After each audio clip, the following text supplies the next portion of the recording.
doctors, the stuff that you are doing, I haven't heard about it. I am made to do something different. Tier 1 cities में भी आप बोलो जैसे बेंगलोर, अहमदाबाद, मुंबई, वो सारी जगह कितने डॉक्टर्स होंगे? Ahmedabad and Gujarat. So I am the one who is exclusively doing it. In Mumbai, there are very few, probably 4 or 5.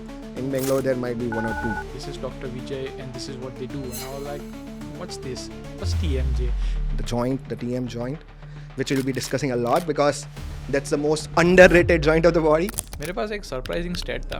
Mostly 10 to 12% world wide लोग है ना TMJ डिसऑर्डर्स में होते हैं और लोग बताते भी नहीं डॉक्टर्स को. कोई बोन रिलेटेड इश्यू होता है या फिर आपका स्पेशलाइजेशन क्या है? So ये एक काइंड ऑफ कॉम्बिनेशन कह सकते हैं हम कि हम डेंटिस्ट्री, साइकोलॉजी, ENT, न्यूरोलॉजी और probably a bit of physiotherapy approach से ये स्पेशलिटी बिल्डअप हुआ है. मतलब जॉ से हेडेक्स का डायरेक्ट कनेक्शन कैसे हुआ? इंडिया में ये सारी चीज़ में लोगों की हेल्थ इजीली खराब हो रही है. डेंटिस्ट को जो रिस्पेक्ट मिलनी चाहिए ना डॉक्टर्स के लेवल पे वो नहीं मिलती. और मोस्टली ये कितने ड्यूरेशन में ठीक हो जाता होगा depending on the severity?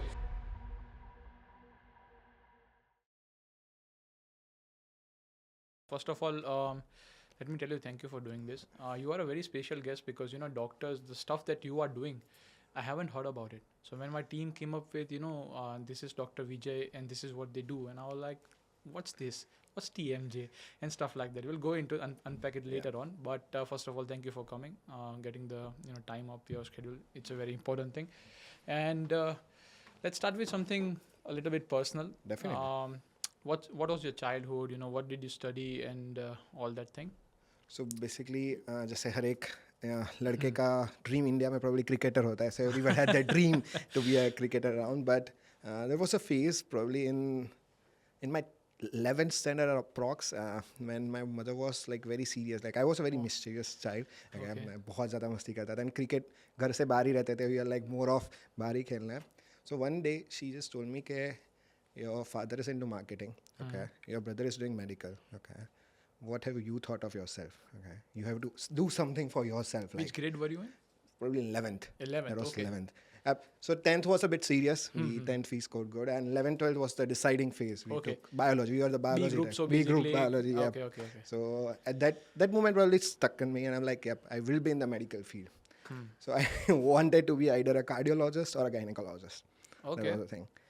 And I still can remember my grades कि मैंने कहाँ पे क्या mistake की थी that I didn't landed in medical, I landed in dental. So probably it was a 1 MCQ.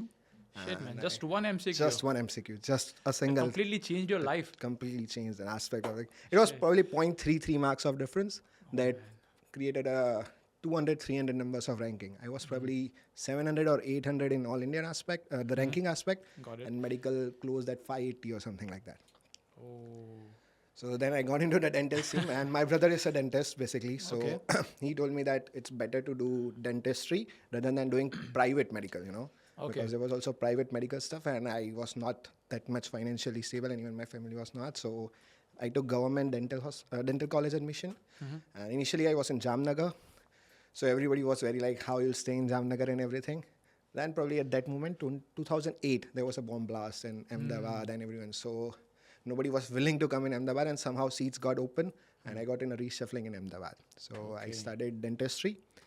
Then there is a field in dentistry which is related to more of a blood. So that's an oral and maxillofacial surgery. Okay. So I was very inclined to do that, okay, let's do that. And again that's a postgraduate phase, okay? Undergraduate and that's the postgraduate. So in the postgraduate, and there was again an entrance exam and somehow lucked it a little bit again. So I was in another branch that is oral medicine and radiology. And 2013, I took that admission. 2014 starting, and it was a 3 years course. And that was the realization phase when I felt that I am made to do something different. So there was patients of chronic pain, and there's a senior of mine whom I always thank in my each and every lecture basically. So he just asked me, you see a lot of cases, and do you any solution for chronic pain? So I was speechless at that moment. ऐसा बहुत कम होता है. And really that motivated me to do something for patients with chronic pain. And then I studied exclusively on chronic pain, the joint, the TM joint, which we'll be discussing a lot because that's the most underrated joint of the body. And then I completed that. Then I did my PhD in this, that is orofacial pain and temporomandibular joint disorders. Okay. Then I went to United States and I studied related to TMJ specifically from the pioneers of the field. And I keep myself upgrading. And finally, in 2022, I opened my own specialty clinic, that is Heal Me Orofacial Pain and TMJ Clinic. So when you started, सो आपका undergrad कब चालू हुआ था? 2008 to 12 and then 2008 से लेके 22 तक की आपकी पूरी जर्नी, मतलब यार डॉक्टरों में पढ़ना बहुत, सच में यार बहुत हेक्टिक चीज़ है.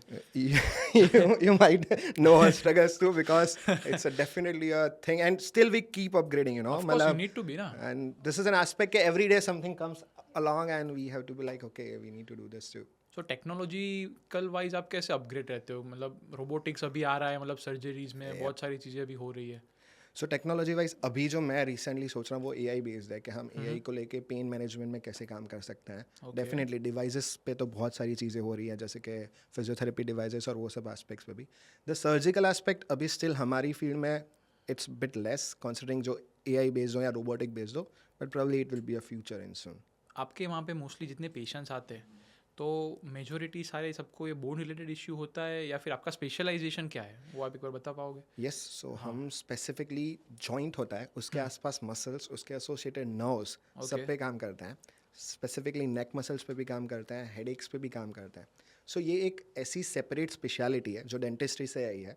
प्रोबब्ली इसे यूएस में रिकग्नाइजेशन मिल चुका है 2020 में. ओरोफेशियल पेन करके एक स्पेशलिटी है. 2020 में very young, Very young. 2026 but उन्होंने स्टार्ट 1970 में तब जाके इतना पूरा.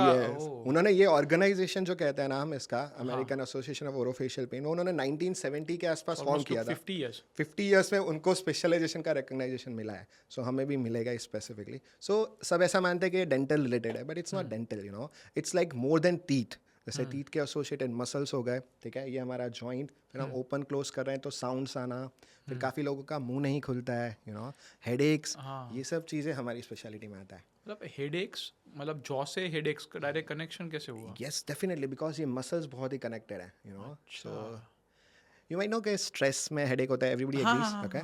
सो there is a terminology known as tension type headache. So so there is a lot of thing which is being associated and people are like, अच्छा ऐसा भी होता है. And many people come up, जैसे you are curious like, हमने तो TM joint के बारे में कभी सुना ही नहीं था. Okay, क्यों ये TM joint क्यों है और कहाँ पे है बॉडी में, like क्या है. So this is the curiosity which builds around. Because I saw your profile and I was like TMJ और वो सारी चीज़ मैंने थोड़ा रिसर्च किया, बाद में मेरे को पता चला अच्छा ये भी होता है. बिकॉज मैं कॉमर्स वाला, मेरे को ये पूरा कम्प्लीटली कुछ आइडिया ही नहीं है कि भाई क्या कौन से जॉइंट है क्या है वो. तो मोस्टली आपको जो रिफ़र करते हैं वो एक बार आप पहले जिसको ऐसा होता है तो वो डेंटिस्ट के पास जाते, फिर dentist then after recommends you कि भाई एक बार ये डॉक्टर को बता दो. Yes, so basically ज़्यादातर जो अभी अवेयरनेस जैसे स्प्रेड हो रहा है, thanks to you too, because hopefully this will also lead to a lot of awareness. So patients खुद अवेयर हो रहे हैं कि अच्छा there is a specialist जो specifically TM joint पे काम करता है. Yes, first consultations dentist के पास जाते हैं and luckily dentists are being very good and they are being aware and they try to recommend specialists, you know, कि ठीक है, okay, this is a distinct speciality, you should see him. So that's a very good thing. Even ENTs, you know, ये जो इनके कान के एकदम पास है, सो काफ़ी टाइम कट कट साउंड आता है और ear pain is the most first मेरे को कंप्लेंट. भी अभी चालू है, मैं खा रहा हूँ तो मेरे को वो पर्दे में टक टक टक टक, मेरे को डॉक्टर को बताना पड़ेगा. बहुत टाइम से मैं प्रोकास्टिनेट कर रहा हूँ उसके ऊपर. Probably you manifested it and I'm here. May be so. After pod अपने थोड़ा बात करते हैं इसके बारे में. So ENTs are also doing a good aspect कि वो भी काफ़ी एस्पेक्ट पे रेफर करते हैं. सो ये एक काइंड ऑफ कॉम्बिनेशन कह सकते हैं हम कि हम डेंटिस्ट्री, साइकोलॉजी, ENT, न्यूरोलॉजी और probably a bit of physiotherapy approach से ये स्पेशलिटी बिल्डअप हुआ है कि उससे थोड़ा सा डिस्टिंक्ट. ओके, तो आपने जो बोला कि स्पेशली आपको यूएस जाना पड़ेगा, वहाँ पे मतलब नो हाउस मतलब चल रहा है एज़ कम्पेयर टू इंडिया में, इतना सीखने आपको नहीं मिलता. यस, क्योंकि जैसे हम लोग हर एक चीज़ में every aspect, that's alright, sorry for that, so every aspect में हम लोग यूएस को ही फॉलो करते हैं. हाँ, कंसिडरिंग द टेक्नोलॉजी से भी गिन लो, Google, Facebook, Insta, everything, we are more dependent on that. And yes, वहाँ पे literature, probably the research aspect is very prevalent, जो हमारे यहाँ पे कम है. So the base, this speciality came from there and I feel that's the one of the finest thing to do कि जहाँ से आए हम वहाँ से जितना प्रोक्योर कर सके, वी डू दैट. और probably you won't believe that they are like in the ages of 70, 74 and they are still curious about this field. Okay, if I interact with them, मैं उन्हें जाके बोलूँ कि मुझे ऐसा लग रहा है कि ये पेशेंट में हम ये भी कर सकते हैं, तो like yes you can. Okay, they don't have rigid things. मतलब ये बहुत ही important aspect है जो I think India में you also might have felt that कि वो lacking है. We are not open to things, but they are very open. हाँ, you can do that. चलो ऐसा करके देखते हैं, शायद इससे better हो. Make sense. तो आप स्पेशली कौन सी यूनिवर्सिटी पे वहाँ पे गए थे ये सीखने के लिए? So I went to University of Kentucky Okay. with Dr. Jeffrey P. Okeson. Okay. He's the pioneer of this field, one of the pioneer of this specialty. Kentucky, okay. KFC, Kentucky Fried Chicken. नहीं, वो probably लोग ज़्यादा baseball और उसमें है, तो it अच्छा, could be that aspect of thing. पर वहाँ पे क्यों, मतलब मोस्टली लोग पढ़ने जाते तो न्यूयॉर्क जाते हैं, फिर मतलब वेस्ट साइड ईस्ट कोस्ट कहने का मतलब वो ज़्यादा रहता है ना एज कम्पेयर टू, अब तो सीधा सेंटर में ही चले गए. So one of the reason उनको जाके सीखने का उनसे, because जो books जब मैंने post grad में पढ़ा तो मैंने उनकी ही book से पढ़ा. अच्छा, So okay. that was the thing कि मैंने उनको ही पढ़ा, and I was like let's study with him only कि उनसे ही जाने के okay what is this about and Okay. how we can expand this. Because researching और वो सारी चीज़ UCLA में भी अच्छी होती है, मतलब वहाँ पे डॉक्टर यूबरमैन बहुत सारे जिनके पॉडकास्ट मैं सुनता हूँ तो सारे UCLA ग्रेजुएटेड होते हैं, तो मेरे को लगा थोड़ा उस साइड ज़्यादा होता होगा. So UCLA is another aspect जो बहुत अच्छा इस फील्ड में काम कर रहा है. UCLA इंस्टीट्यूट में भी ओरोफेशियल प्रोग्राम्स होते हैं. Okay. So कॉन्सिडरिंग के इनके वहाँ क्यों, क्योंकि ये ऐसे शॉर्ट कोर्सेज करवाता है, मिनी रेसिडेंसीज जैसे और ऐसे शॉर्ट कोर्सेज करवाते हैं जो हमारे लिए इजी एडवांटेज हो जाता है, क्योंकि हम यहाँ पे इतना सब टाइम इन्वेस्ट किया है ऑलरेडी, PhD और सब किया हुआ है, एंड अगेन हम वहाँ पे जाके 2 या 3 साल पढ़े तो हमारे लिए थोड़ा डिफिकल्ट हो जाता है. सो हम ऐसे शॉर्ट कोर्सेज वो मिनी रेसिडेंसीज ऐसे वो प्रोवाइड करता है, so which is very helpful for us, and probably वही same I am doing here. Okay, you're teaching as well. Yep, the same mini residencies which I learned, and probably in February I'm coming with the 4th mini residency. So मैंने 23 में जब सीखा already मैंने clinic open कर लिया था, और फिर हमने ऑलरेडी 3 ब्रांचेस की, मतलब 3 बैचेस की, सॉरी, जिसमें हमने मिनी रेसिडेंसी सेम वो प्रोटोकॉल पे जो सिखाते हैं वही प्रोटोकॉल्स पे हम सिखाते हैं with patients. Okay okay okay, बराबर है. तो मोस्टली फर्स्ट बैच कितने पीपल की थी स्टूडेंट्स की? इट वाज प्रोबब्ली 2, क्योंकि बहुत कम होता है. मैं वहाँ पे गया था तब तो उनके पास आपकी बैच कितनी थी? 19 students. 19 okay, and I was the only one from India. Okay, मतलब बहुत रेयर है यार ये. बहुत रह रहा है. क्योंकि इंडिया में भी मैंने जब पॉडकास्ट पे देखा ना तो किसी ने मतलब ऐसे डॉक्टर्स को इनवाइट ही नहीं किया, मतलब ये कम्प्लीटली, मतलब शायद से आप फर्स्ट होंगे. Thank you. आपने मतलब क्या डिफरेंस देखा कि भाई अमेरिका जिस हिसाब से है और अपना इंडिया अभी जिस हिसाब से डेवलपमेंट कर रहा है, मतलब ये सारी फील्ड में, तो कितने ईयर्स का गैप है टेक्नोलॉजिकल वाइज और एवरीथिंग वाइज? A decade. और decade. Definitely a decade. Okay. I feel that's probably क्योंकि हमारे ऐसे बहुत सारे डेंटल शोज भी होता है, जर्मनी में बहुत कॉमनली होता है, कोलोन में स्पेसिफिकली, जिसे हम इंटरनेशनल डेंटल शो कहते हैं. सो मैंने वो भी अटेंड किया, and it's like we feel we are almost 10 years lagging in the technology. Okay. तो ओवरऑल ये गैप क्यों है, मतलब इतना टेक्नोलॉजिकल गैप है या टीचिंग में डिफरेंस आ रहा है? क्योंकि इंडियंस तो यार सारे जगह US में जाके भी डॉक्टर जरा सब देखो तो मोस्टली चाइनीज से अच्छा तो लोग इंडियंस को प्रीफर करते हैं कि भाई इंडियन से मैं करवाऊंगा. मतलब we are very smart, frankly बोलो तो हम बहुत स्मार्ट है, और हम कोई भी चीज़ का जुगाड़ कर सकते हैं, तो सॉल्यूशन हम बहुत इजीली कर सकते हैं. जो हमारे में जो लैकिंग है, what I feel is a bit of a dedication. Discipline तो है ही डेफिनेटली, वो हम डेडिकेशन, और एक हम थोड़ा फंडिंग की वजह से भी मार खा जाता है. जैसे रिसर्च में हमें फंडिंग नहीं मिलता इतना easily, you know. Medical research Indian levels पे, जैसे बहुत लॉजिकली मैं बोलूँ कि अभी मुझे कुछ रिसर्च करना है तो मुझे फंडिंग इतना इजीली नहीं मिलेगा. मैं अलग पे ही नहीं कर, मतलब मुझे कोई पे ही नहीं कर रहा है फंडिंग के लिए. नहीं, महिंद्रा वो सब भी हार्वर्ड को पे कर रहा है कि आप रिसर्च करो. अरे भाई पर सो आप खुद सोचो कि मैं अगर मेरा क्लिनिक भी रन कर रहा हूँ, मुझे कोई पे नहीं कर रहा है रिसर्च के लिए, तो मैं कैसे वो डेडिकेटली टाइम फ्रेम रिसर्च को दे पाऊंगा, यू नो. चलो जब हम यंग थे, पोस्ट ग्रेड कर रहे थे, तब हम हमारा टाइम डाल रहे थे उस टाइम पे, because we are young and we wanted to contribute. अभी भी हम कर रहे हैं, but I am not dependent on funding.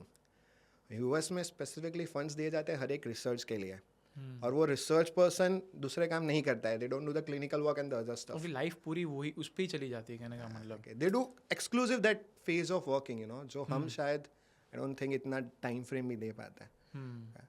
Ethical aspect, yes we are good, ऐसा नहीं है, बट थोड़े लैकिंग है कंपेयर टू दैट एस्पेक्ट. और वो कहते हैं ना क्यूरियोसिटी, वो थोड़ा मिसिंग है अपने यहाँ. बिकॉज मोस्टली जितने भी मेरे रिलेटिव्स और वो सब है ना, तो वो लोग यार अमेरिका से आते हैं यहाँ पे ट्रीटमेंट कराने के लिए. मैं खुद एक बार ऑस्ट्रेलिया से आया था कि भाई मेरे को मज़ा नहीं आया था सच में. तो डॉक्टर्स का वहाँ पे जो लेवल है यहाँ पे ना, वो ज़मीन आसमान का डिफरेंस मेरे को लगता है, बट पता नहीं क्यों यार. यू आर टोटली राइट, ऐसा बिल्कुल है कि क्यों, क्योंकि वहाँ पे टाइम फ्रेम्स एक्चुअली वहाँ पे ना स्पेशलिस्ट, अच्छा मतलब GP ज़्यादा क्या भाई, मतलब उनका डेडिकेटेड है. जैसे पर कैपिटा डेडिकेटेड होता है, लाइक एक डेंटिस्ट का वैल्यू गिना है तो एज पर WHO पर 7,500 एक डेंटिस्ट होना चाहिए. सो गुजरात में एक डेंटिस्ट है 9,000 की पॉपुलेशन में. सो हर एक सिटीज़ में ऐसे बहुत वेरिएशंस हैं. वहाँ पे ये बहुत अच्छी रीत से मेंटेन करते हैं. ओके. सो वहाँ पे जैसे इमरजेंसी सिचुएशन होगा ना, तो वो इमरजेंसी किसे गिनेंगे जब patient literally like he is dying stage. वही वो लोग अभी काफ़ी जगह तो ऐसा मानते हैं कि अगर आप खुद ड्राइव करके आ रहे हो तो that's not an emergency. It's a different thing. The medical thing there is lacking in the sense, क्योंकि वो लोग बहुत प्रोटोकॉल्स फॉलो करता है. हाँ. हम भी करते हैं, हम ना नहीं पा रहे, लेकिन हम पेशेंट को पहले देखेंगे. सो इंडिया में कोई भी ट्रीटमेंट इसलिए कराना था क्योंकि डॉक्टर्स पेशेंट को उस लेवल का केयर भी देंगे and they give the equivalent significant to कि हाँ भाई ये सीरियस कंडीशन है, इसे भी टैकल करना चाहिए. और डोजेज में भी बहुत डिफरेंस है. वहाँ पे 30-40 mg से चालू करते हैं, यहाँ पे 250 mg लिख दिया कि भाई चलो हो जाएगा, 2 दिन के बाद आना मत. मतलब वो भी डिफरेंस है. सो ये डिफरेंस किस लिए मैं आपको बोलूँ कि इंडियन पेशेंट्स का जो माइंडसेट है बहुत ही सिंपल वे में, क्विक सॉल्यूशंस, हाँ सही में. Quick results. सो जैसे मैं सीख के आया ना, सो मैं अगर वहाँ के ही प्रोटोकॉल्स मेरे यहाँ पे इंडियन पेशेंट्स पे फॉलो करूँ, I won't be getting patients. सही बात है. और रिजल्ट्स मिलेगा लेकिन इट विल टेक टाइम. सो यहाँ के पेशेंट्स नहीं भाई इस डॉक्टर को आता ही नहीं है, मुझे तो रिजल्ट ही नहीं हुआ, मैं 10 दिन बुलाता है, 2-3 दिन के बाद में आओ, के बाद में आओ. ये क्या इतना टाइम थोड़ा है. वहाँ पे एक ही ट्रीटमेंट 6 महीने और हाँ. वो इतना कामली पेशेंट्स को बोलते हैं कि आपको ये करना ही पड़ेगा. डाइट चेंज करो पहले, इसमें ये करो वो करो, उसके बाद मेडिसिन पे जाते हैं ना. सो यहाँ it's like everybody wants quick solutions. मतलब वो एक बहुत ही मेजर एस्पेक्ट है. सो हमें भी ट्रीटमेंट मोडालिटीज़ पे उसी लिए थोड़ा फोकस करना पड़ता है. आपको लगता है ओवर द काउंटर जो अभी यहाँ पे मिलती है मेडिसिन इजीली, तो वो सही है या गलत है? केमिस्ट को जाके आप बोलो कि मेरे को ये हुआ वो हुआ, सिर दर्द हो रहा है कि ये लो दवा, हो गया. इट्स वेरी बैड बिकॉज जो केमिस्ट है ना वो भी फार्मासिस्ट नहीं है. So that's a wrong thing, you know. जो हमारे यहाँ पे है आइडियली वो फार्मासिस्ट होना चाहिए. सही बात. Probably government is taking steps and I really appreciate that. So OTC drugs जो आप बोल रहे हो वो लिमिटेड होना चाहिए, वो रेस्ट्रिक्ट होना चाहिए, वो बहुत ही इंपॉर्टेंट. पैरासीटामोल लो दैट्स फाइन कंप्लीटली, बट कुछ भी आप लेने जाओ तो सब मिलता है. स्लीपिंग पिल्स, हाँ. This is not good. और जैसे मैं ही खड़ा होता हूँ, मैं फार्मेसी से कुछ ले रहा होता हूँ एंड समहाउ समवन आस्क या सर दर्द हो रहा है दवाई दे दो, वो जस्ट 2 टैबलेट्स निकाल के दे देते हैं विदाउट थिंक कि उसको कोई एलर्जी है या नहीं है, उसने पहले ली हुई है या नहीं ली हुई है. So this is a disadvantage which we have. और बॉडी डे बाय डे वो मतलब हैबिचुएट हो जाती है ना कि भाई जैसे आप 500 mg की डोलो ले रहे हो तो पता हो जाता है कि भाई अभी उससे काम नहीं चलेगा. Dolo after Covid is like कुछ Common, भी है डोलो लो. टेक अ डोलो, मेंटोस ऐसा हो गया. Take a Dolo and relieve your pain. हाँ. सो यही same use antibiotics over use का भी हो रहा है and India is facing a lot of this, you know, कि एंटीबायोटिक्स असर ही नहीं करेंगी थोड़े टाइम बाद और नई एंटीबायोटिक्स फॉर्म करना इट्स वेरी डिफिकल्ट. पर मेरे को एक बात बताओ, जैसे एंटीबायोटिक होती है, कुछ बार मैंने भी ऐसा किया कि जैसे डॉक्टर ने 20 लिख के दिए तो मैं 10 लेके फिर बंद कर देता हूँ. सही चीज़ें करना चाहिए या फिर कंप्लीटली डोज पूरा करना चाहिए? आइडियली 5 days और 7 days का उसका कोर्स होता है, वो हमें लेनी ही चाहिए, यू नो, Okay. बिकॉज जो बैक्टीरिया है जिसके लिए दी हुई है वो रेजिस्टेंट हो जाएगा उसके अगेंस्ट और फिर वही एंटीबायोटिक आपको काम नहीं लगेगी. So what the medical person और the doctor will do is higher antibiotics and that will affect your gastric too. ऐसा नहीं है कि वो गैस्ट्रिक मतलब आपके पेट को ख़राब नहीं करेगी, बट इट्स अ थिंग कि अल्टीमेटली हमें क्या चाहिए, व्हाट अ पेशेंट थिंग्स, मुझे ठीक करो. आप जो भी करो मुझे ठीक करो, ऐसा. सो जो लाइफस्टाइल चेंजेस है हम सब बोलते हैं पेशेंट्स को, बट नोबडी डज इट.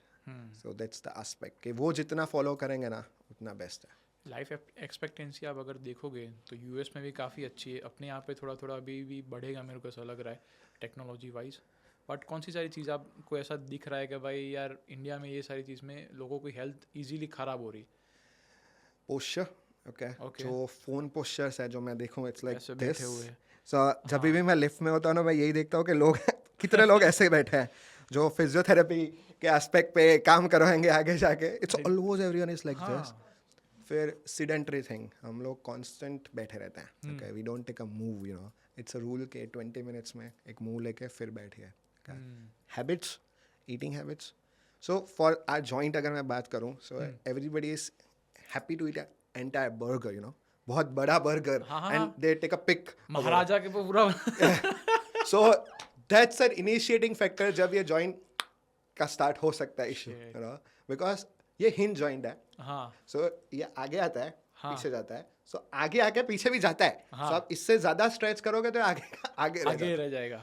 अच्छा. और मेजरली TM जॉइंट इश्यूज कोई ना कोई इवेंट के बाद ही होता है. Either it's an very big bite okay और आपने जोर से चिल्लाया हाँ या रिपीटेड यॉर्निंग्स, सो मेरे ये को हुआ था ऐसा So- पर मेरे को ठीक हो गया ऑटोमेटिक। मैं यॉन करता हूँ तो थोड़ा ज़्यादा हो गया, थोड़ा ज़्यादा खुल गया तो उसके हिसाब से यहाँ पे दर्द होने लग गया। फिर एक आध मतलब 15-20 दिन के बाद नॉर्मल हो गया। yes, so if you take precautions hmm it will definitely get better. पर अभी जो issues जो हो रहे हैं, what I'm seeing is precautions कोई follow ही नहीं करना चाह रहा है, हाँ? कल की बात है, if you're okay I'm sharing an incident here. 100% यार। So एक Gen Z girl, हाँ। so I was very interested कि how they think. So I treated her for TM, जो उसको TMJ में इशू था, मतलब उसका मुंह नहीं खुल रहा था और बहुत दर्द था. So मैंने उसको बोला है प्रिकॉशनरी तुझे हार्ड नहीं खाना है, एक्सट्रीम हार्ड, लाइक सिंग चने हो गया, ठीक है, बर्गर्स अवॉइड करना है, एप्पल भी खाए तो कट करके खाना है. हाँ हाँ सो मेरे पास दूसरी बार आई फॉलो अप पे, after treatment she was doing good and first 15 days she came and like it's still paining. मैंने बोला क्या हुआ, तो कह के मैंने पीनट्स खाए थे, मतलब भेल में आ गए थे और मैंने खाए थे, मुझे पता नहीं था. मैंने बोला we discuss you don't have to eat it. It's like मैंने खा लिए. फिर मैंने पूछा अच्छा और कोई इंसिडेंस, कि हाँ हम लोग स्कूल में जोर जोर से हंस रहे थे. फिर मुझे छींके बहुत आई. इट्स ओके छींके आना चलो वो ठीक है, लेकिन हंस रहे थे, जोर जोर से चिल्ला रहे थे, दैट्स इन योर हैंड. हाँ हाँ सो ये जॉइंट नॉर्मल होगा लेकिन आपको प्रिकॉशन लेना पड़ेगा. 10-15 डेज आप वापस पीछे चले गए रिकवरी पे। सो वो नहीं समझ रहे हैं कोई ही नहीं. एवरीबडी इज लाइक कि सब कुछ नॉर्मल हो जाए. जस्ट एक लॉजिकल इंजरी और एक लॉजिकल चीज़, आपको नी इंजरी हुआ है, ठीक है, आप कितना ध्यान दोगे? What will be do, you want move, हाँ you will move for 10-15 days. मतलब तब तक तो मैं स्टार्टिंग का थोड़ा प्रिकॉशन रखूंगा, उसके बाद तो ऑफ कोर्स यार Okay? But you will take precaution, right? हाँ, आप हाँ, 10-15 दिन तो ऐसे लगेगा कि यार मुझे ध्यान रखना ध्यान है रखना ना. फिर थोड़ा अच्छा होगा ना उसके बाद फुल फ्लेज। हाँ फिर वो दिक्कत है। सो अब यही चीज़ आप इस जॉइंट में क्यों नहीं रख रहे? अब इसको रेस्ट भी आप कैसे दोगे? बोलना तो है ही, बोलना तो है। खाना तो है ही, हाँ तो एक्स्ट्रा चीज़ें मत करो. That's the most important aspect. वो बात भी है। यार मेरे को ऐसा लगा कि ये सारी चीज़ें ना मोस्टली रेसलर्स और वो जा रहे मतलब एक्सट्रीम स्पोर्ट्स होते हैं ना उसके अंदर कॉमन होता होगा कि भाई यहाँ का ये बोन टूट गया, ये हो गया, वो हो गया। UFC आप देखते हो तो शायद से। सो यू आर राइट कि पहले ट्रॉमास एसोसिएटेड इंजरीज ज़्यादा होती थी, ठीक है. Okay. अब वो लोग भी है ना, हमेशा आप देखना नाइट गार्ड या हाँ, वो माउथ पहन गार्ड के- पहनते हाँ, हैं, हाँ, ठीक है. सो वो क्या करता है, जब भी यहाँ पे कुछ लगे ना तो वो इम्पैक्ट जॉइंट पे नहीं आना देता. ओके सो बेसिकली वो फ्रैक्चर्स प्रिवेंट करता है और जॉइंट के ऊपर एक डिस्क होता है वो भी प्रिवेंट करता है उसकी इंजरीज भी. अब ये सिर्फ इंजरी एसोसिएटेड नहीं रहा, स्ट्रेस एसोसिएटेड बहुत ज़्यादा हो गया. Stress associated and I don't think हम मतलब सोच. स्ट्रेस का रिलेटेड कैसे होगा मेरे को वही पता नहीं चल रहा कि so let's get into this aspect. Mental मेरे को पता चलता है कि हाँ मेंटल स्ट्रेस है तो होता है, पर यहाँ पे यार so there is a stress in the way कि जब भी आप बहुत ज़्यादा सोच रहे हो, ओवर थिंक कर रहे हो, या चलो एक काम करते हैं कि जब आप गुस्से में हो, सो व्हाट्स योर एक्सप्रेशन? हाँ हाँ वो क्लिंच कर देता हूँ पूरा। हाँ तो so this creates a load on this muscle in the joint. अब कुछ लोग ऐसा देखा है मैंने ऐसे रख के और वो Yes. भी करते रहते हैं yes, this is para functional habits. ऐसे ऐसे, वो दिखता है ना थोड़ा। हाँ ये जॉइंट बना ही नहीं है इस चीज़ों के लिए. ऐसा क्या? डेफिनेटली. क्यों आप नी को करो. Let's play something else with the knee, okay. So that we don't do it.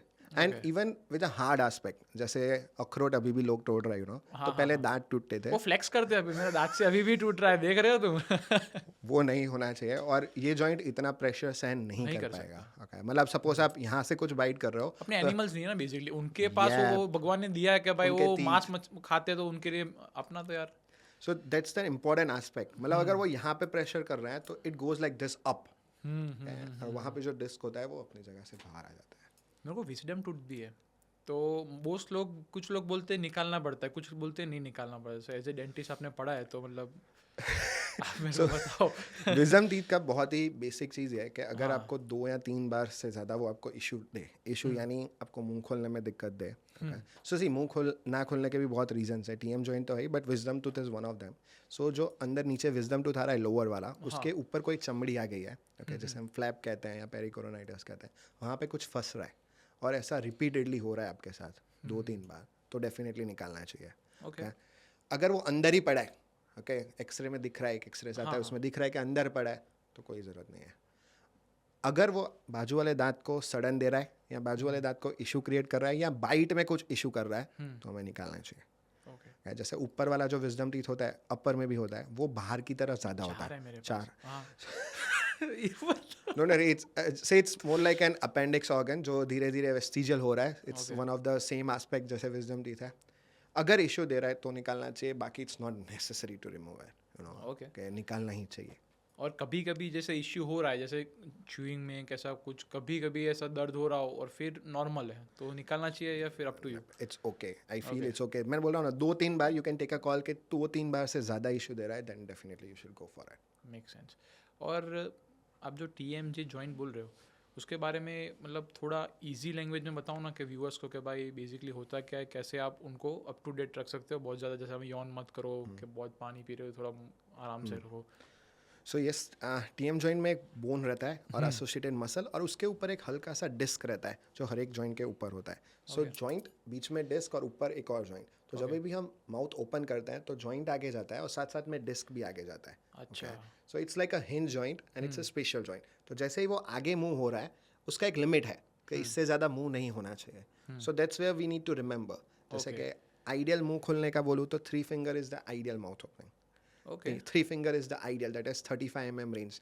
वेराई करता है मेल्स में 35 to 40 mm sorry, and 40 mm to 45 mm भी जाता है काफ़ी time. So this is the range 35 to 45 mm. अगर उससे कम खुल रहा है then you have got an issue. Okay. So हमारे एस्पेक्ट में यही गिनना है कि ये मेरा जॉइंट है जो कान के एग्जैक्टली आगे है, मुझे इस पर ओवरलोड नहीं देना है. सो मैं ओवरलोड ना दूँ उसके लिए regularly I can eat everything. I am not asking you to have only soft diet. सब खा सकते हो. Extreme hard I will prefer के तल की चीकी, मतलब तल का लड्डू वो नहीं तोड़ना चाहिए. ओके. बहुत ज़्यादा बड़ा bite, don't eat an entire apple और a burger, cut it and eat it. So there is a rule, prevention is always better than cure. और जब प्रिवेंशन स्टेज आपका चला जाता है, आपको कुछ डिजीज़ हुआ है, then it has to be treated. काफ़ी पेशेंट्स मुझे आके बोलते हैं कि सर ये वापस जैसा था वैसा कर दो. Yup, I can do it. ऐसा नहीं है कि मैं नहीं कर सकता, लेकिन I can make it the same situation जो आप 10 साल के थे तब था. आप पेन किलर्स देते हो क्या? मैं कम देता हूँ. मैं मसल रिलैक्सेंस ज़्यादा प्रेफर करता हूँ, और मैं आइडियली 7 days से ज़्यादा नहीं देता, because I treat the cause. जैसे स्ट्रेस है तो I ask them to work on it. हम थोड़ा काउंसलिंग खुद भी करते हैं कि अच्छा आपको इस पे काम करना पड़ेगा. फिर जॉइंट पे लोड कम आए उसके लिए भी हम बहुत सारी चीज़ें करते हैं. It's not just the medicine.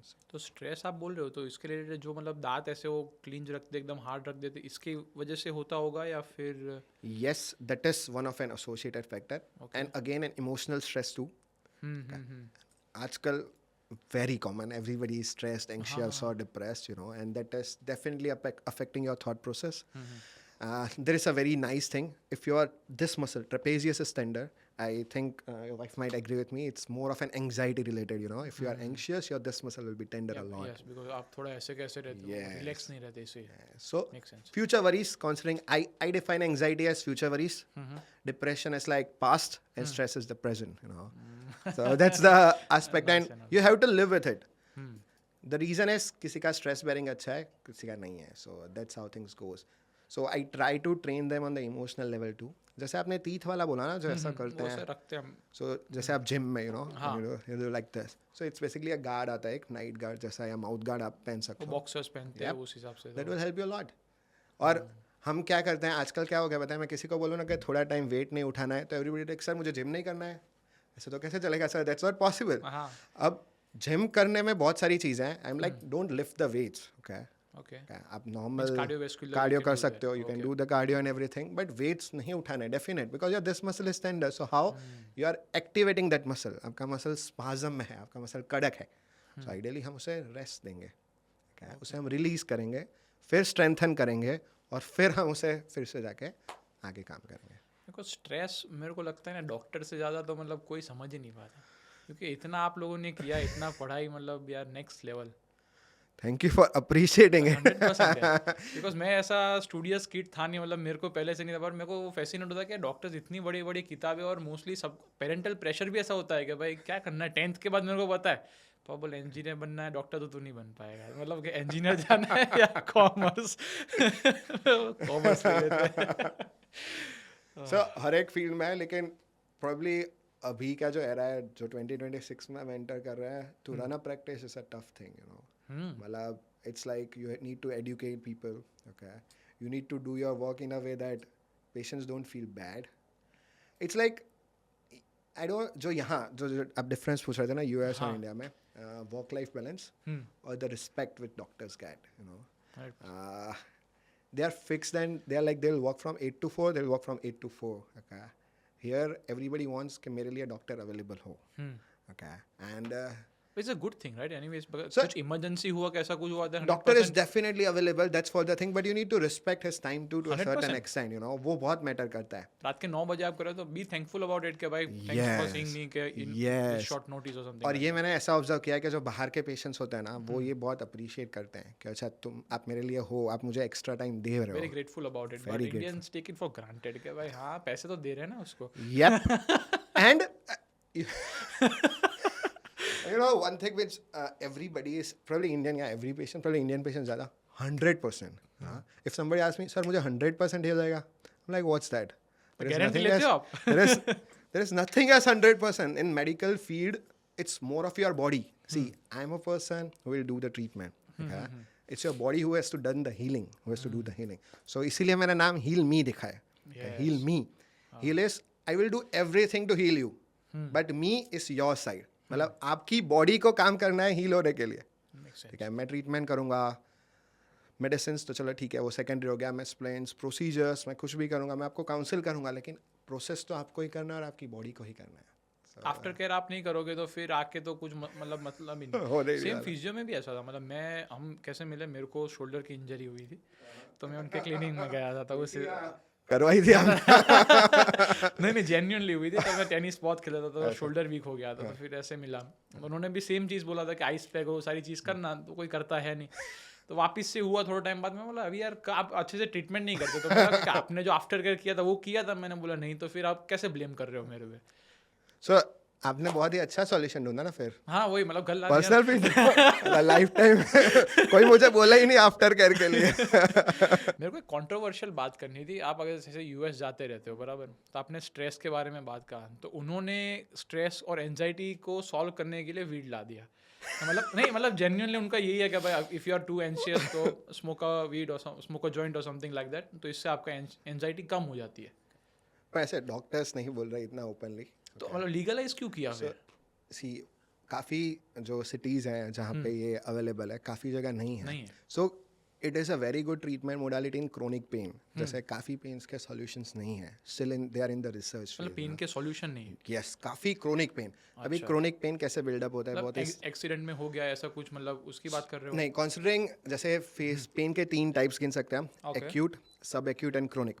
Acute यानी कोई भी इंजरी को, जैसे पहले ऐसा डेफिनेशन था 0 to 3 मंथ्स का फेज होता है ना, जैसे आपको लगा है उससे 3 महीने तक वो पेन एक्यूट होता है. तब तक वो इंजरी एसोसिएटेड है, कुछ लगा है उसके एसोसिएटेड. 3 to 6 मंथ्स सब एक्यूट फेज होता है. अगर वो इंजरी आपका ठीक नहीं हो रहा है तो धीरे धीरे आपका ब्रेन इन्वॉल्व हो रहा है. 6 मंथ्स के बाद वो पेन क्रोनिक होता है. सो इंजरी हो गया, वो बात पूरी हो गई, लेकिन आपका ब्रेन ज़्यादा अफेक्ट हो गया. ओके, वो क्रोनिक पेन हो गया. सो इंजरी 10% होगा, ब्रेन का इन्वॉल्वमेंट 90% होगा. ओके, जैसे स्ट्रेस, पेन को लेके स्ट्रेस, पेन को लेके एंग्जाइटी, पेन को लेके डिप्रेशन. काफ़ी पेशेंट्स गिल्ट फेस में होते हैं, यार मैंने ये नहीं किया होता तो अच्छा होता. ओके, रिग्रेट कॉन्स्टेंटली उनको चलता रहता है. सो ये क्रोनिक पेन के सिम्टम्स आते हैं. अब इतनी सारी हिस्ट्रीज होती है ना पेन एस्पेक्ट्स में कि वी डोंट नो के एग्जैक्टली क्या चल रहा है. सो वो जो आप बोल रहे हो मैरिजुना और वो जो ट्रीटमेंट में यूज़ करते हैं, वो क्रोनिक पेन जैसे 10-15 साल से है, पोस्ट मेलिग्नेंसी कैंसर के बाद के पेन्स है जो मेडिसिन हेल्प नहीं कर रहे हैं, उनके लिए दिया है. बाकी सब एस्पेक्ट्स पे नहीं. ये सब तो थोड़े थोड़े सॉल्यूशंस है जो सब लोग चाह रहे हैं यूज़ करना और अलग दुनिया में पहुंचना चाहते हैं कि उन्हें कुछ भी महसूस ना हो.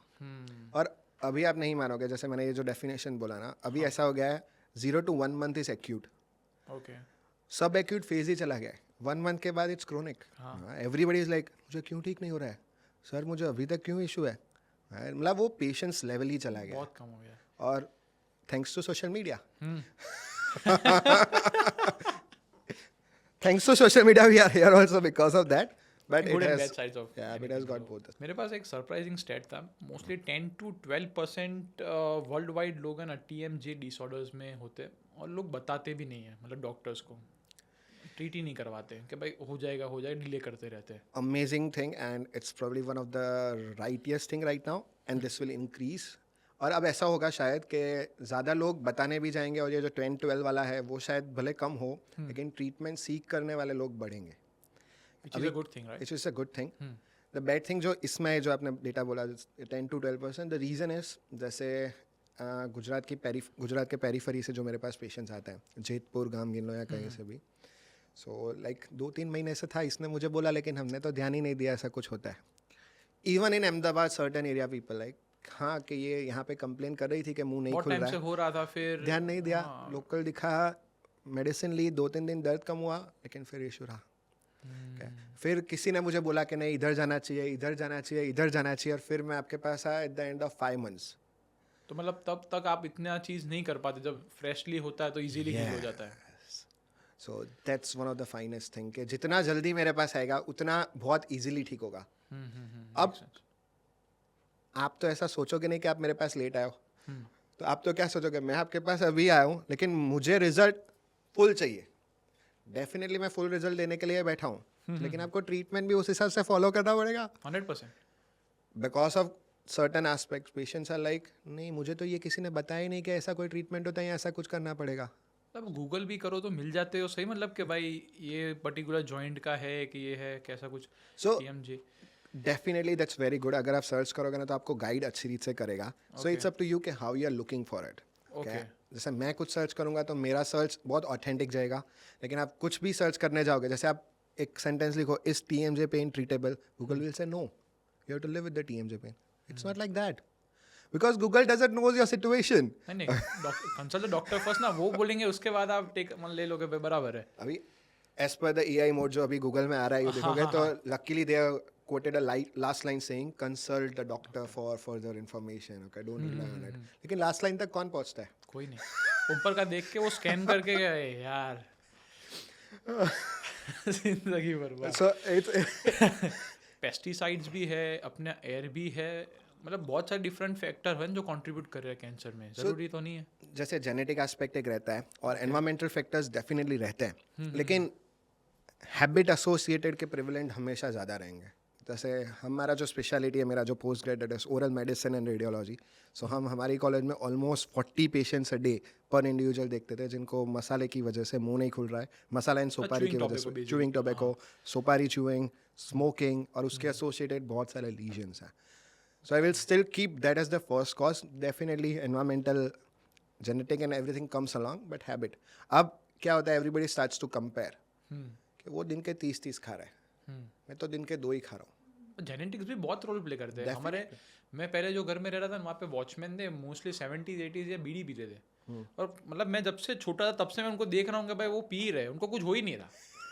मैंने बोला कैसे, मतलब वो बैड एग्जांपल है, बट कहने का मतलब समझ रहे हो ना आप. मतलब मैंने लिटरली ऐसे पेशेंट्स देखे हैं जिनको मैंने बोला है हाँ, stop smoking and everything, okay, और उनको मैंने देखा है कि 1 साल में कैंसर हुआ है, यू नो, और वो फिर से मुझे ही दिखाने आया है और मैंने उसका बायोप्सी लिया या आगे का ट्रीटमेंट एडवाइस किया है.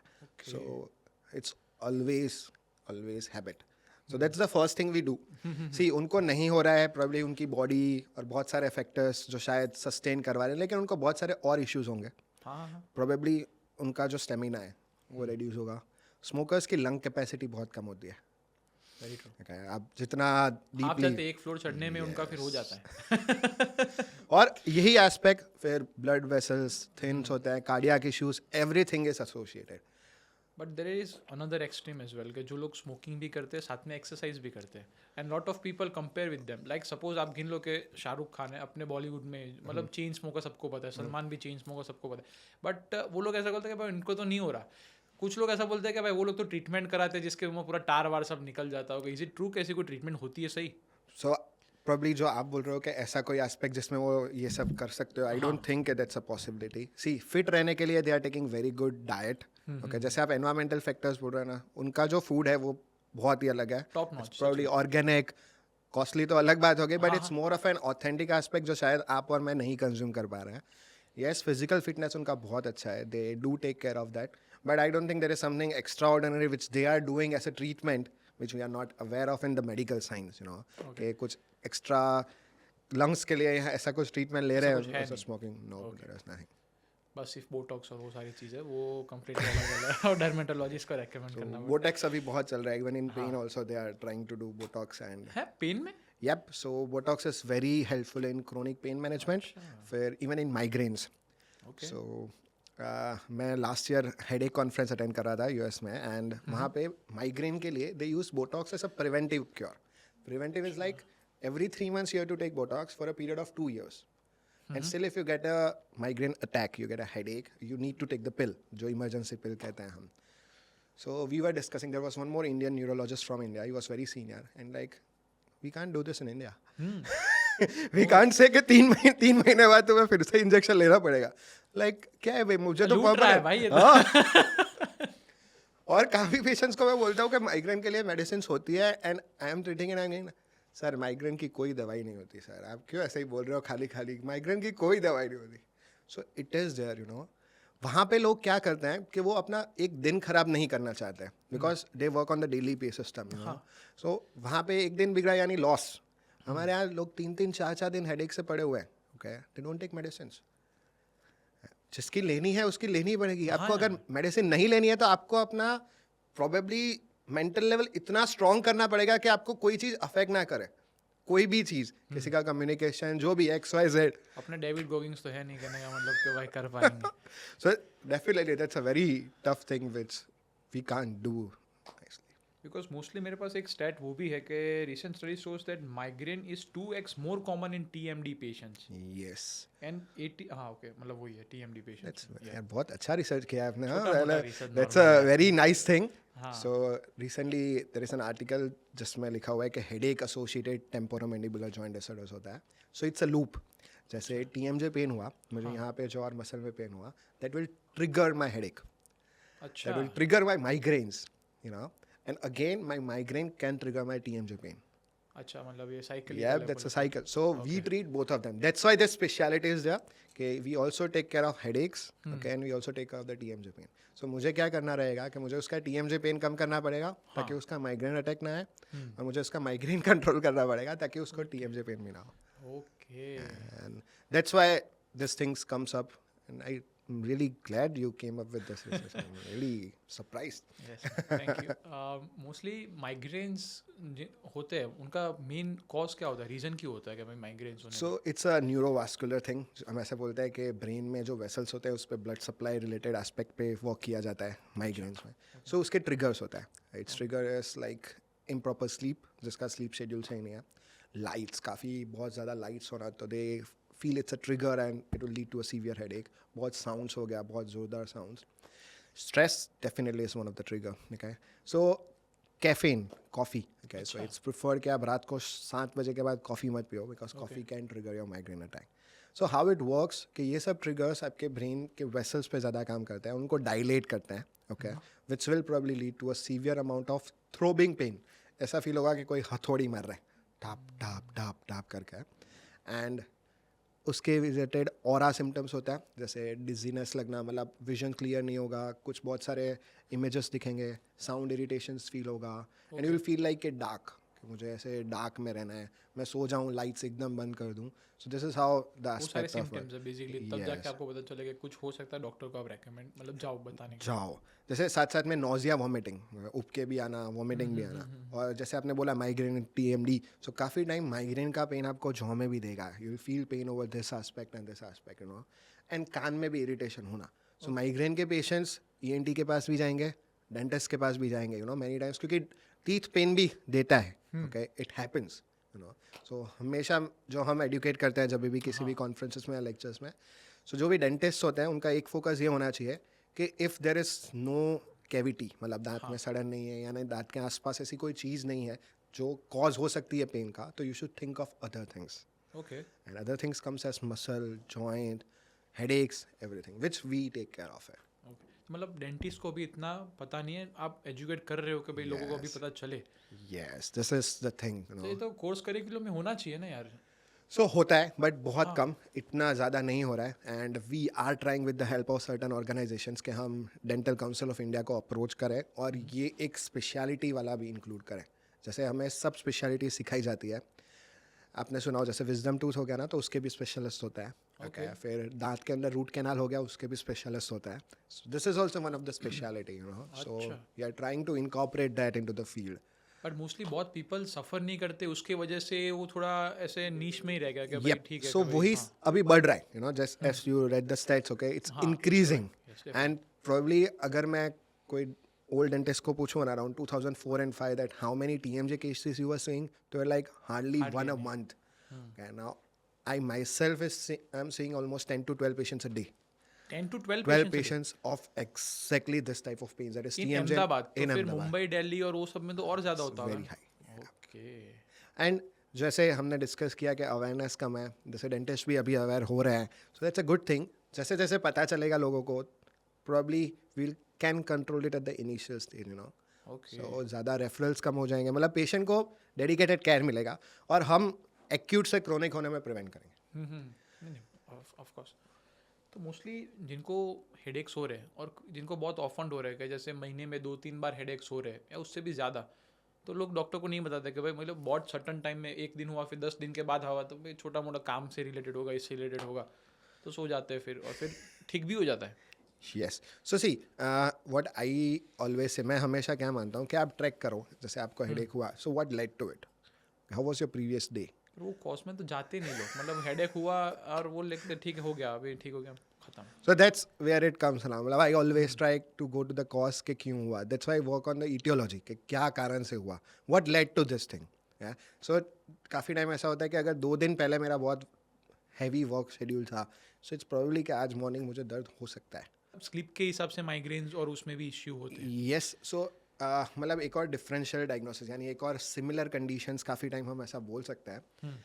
ऐसा नहीं कहेंगे कि सिमिलर, बट एक एस्पेक्ट होता है जिसे हम स्लीप एपनिया कहते हैं. It's an obstructive sleep apnoea. Okay. So खराटे कितने अपने बहुत कॉमन है इंडिया में खराटे. What's the reason, what you feel, थक गए हो?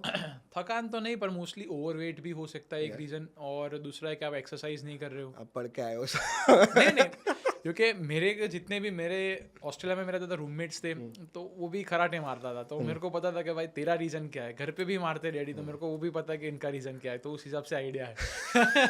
सो बेसिकली आप किसी भी पूछोगे ना कि खराटे, तो मेरे जो भी पेशेंट्स हो, सो इट्स लाइक कि ऐसे मैं नहीं मारता, लेकिन मैं थक गया होता हूँ ना, हाँ, तब वो मैं बहुत खराटा. कॉमन एक्सक्यूज है. बहुत common. So it's the other way around. हाँ.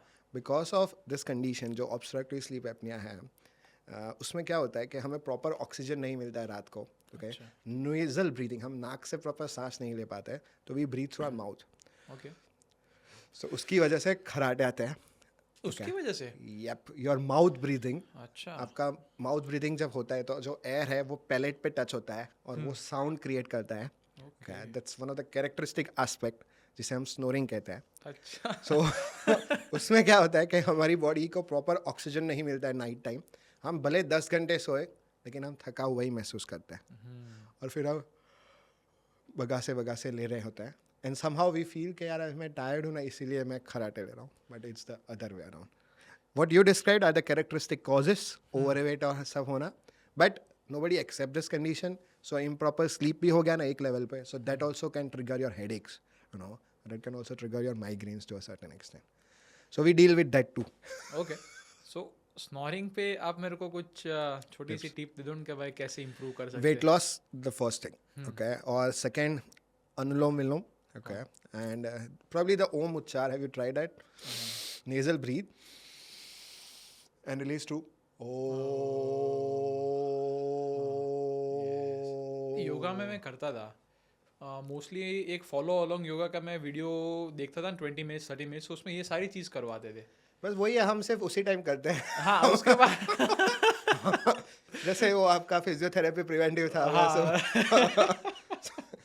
It's always the thing. अगर हम ये कंटिन्यू करेंगे तो आई डोंट थिंक वेस्टर्न अभी लोग, मैंने वीडियो देखा था वहाँ पे ये सारी चीज़ भी, वो पता पानी डालते एक से और दूसरे से निकालते, वो भी बहुत अच्छा. जल नीति. हाँ, जल नीति.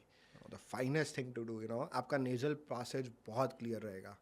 तो पानी डालने का मतलब, यार मेरे को, मैंने कभी किया नहीं है, but how safe is it? Covid में नहीं, क्या कोविड में लोग कर रहे थे ऐसे. मैं ऑस्ट्रेलिया था तो वहाँ पे बॉर्डर्स बंद थी, तो उतना मतलब शांति था. it really clears your nasal pathway, you know. So again it's related to your nasal breathing. जैसे भगवान ने नाक क्यों दिया है? सांस लेने के लिए. हम तो मुंह से डालने के लिए तो नहीं. तो हम मुंह से क्यों ले रहे हैं? नहीं तो हम मुंह से क्यों ले रहे हैं? नहीं. So this is just an exercise जिसमें आप एक नॉस्ट्रल से दूसरे नॉस्ट्रल से वाटर निकालते हो, and probably it cleans your passage. तो स्नोरिंग आपने बोला कि थोड़ा योगा करो, थोड़ा वेट कम करो, उस सारी चीज़ों से फिर आपका एक और चीज़ आती है, दैट्स एन अप्लायंस जो हम यूज़ करते हैं, ओके, जिससे आपका जॉ रात को थोड़ा फॉरवर्ड आ सकता है। अच्छा। Okay? जैसे स्नोरिंग क्यों, एक और रीज़न जो होता है, जब भी आप सोते हैं ना तो हमारा जॉ थोड़ा पीछे जाता है, आपका टंग फॉल करता है। सो आपका टंग जब भी फॉल करेगा और पैलेट पे टच होगा, जो हमारा तालवा है पैलेट कहते हैं उस पर, सो वो आपका एयरवे कंप्रेस करेगा। अच्छा। है। और हमेशा हमारे बॉडी भगवान ने इतना अच्छी रीत से बनाया है कि हमें नींद में कभी मरने नहीं देते, हाँ। unless and unless it's a cardiac arrest, but बाकी इसके associated that won't happen, so it will just and wake up. तो मेरे को लगता है कि नेचुरल डेथ कैसे होती होगी, आपने ये चीज़ बोली तो फिर So sleep aspect जो भी breathing loss होता है ना, वो usually cardiac arrest ज़्यादा होता है जब आपका हार्ट के मसल्स को ब्लड सप्लाई कम पहुंचता है, so that is the aspect where just go away. There was a thing, वो रिसर्च था कि Bappi Lahiri died because of sleep apnea. क्या ऐसा क्या? उनका हेवी हाँ, जोरदार वेट वेट तो था. उनको था ही, no doubt. Yeah. Ozempic is running the world now because that helps in weight loss, and everybody is doing. आपने भी देखा होगा कि मैंने recently वीडियो भी बनाया। वाह, मैं आज जाके चेक करूंगा फिर से कि ओजेम्पिक मतलब आप वेस्ट में वहाँ पे ज़्यादा है, अभी इंडिया में धीरे धीरे आ रहा है।